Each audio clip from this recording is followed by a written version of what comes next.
Unfortunately, when you feed the birds, everybody has to pay for it.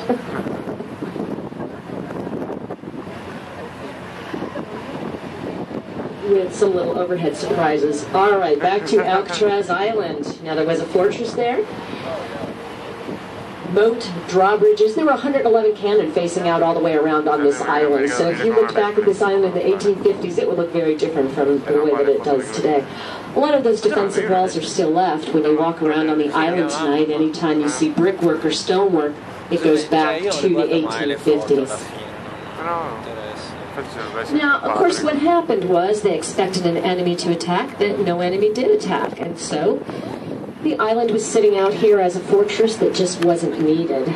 But slowly over the years, it became a very handy place to keep military prisoners.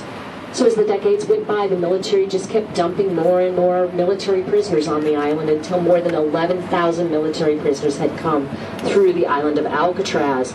It wasn't a fortress, it really was a prison island.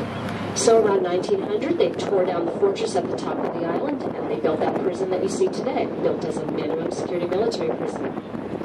We get up into the 1920s, the 1930s, we have Prohibition, we have the Great Depression, and it brings about the time of the gangsters.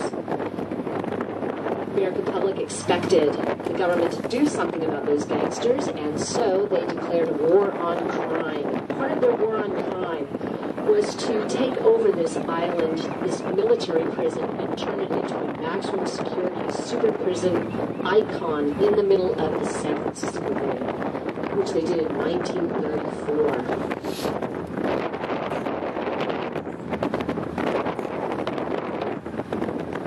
It's the prison at the top of the island, the World Combat. To the lower left is the recreation yard. There's a door that goes down to a little white house on the hillside that had a metal detector. These two buildings off on the left are the industries buildings where the inmates would go to work. I do want to point out the beautiful turquoise windows on that top level of the industries building. It is one of the newest projects that's happening here at Alcatraz. And as I said, part of your ticket price goes toward that, so you can take credit for it, and thank you.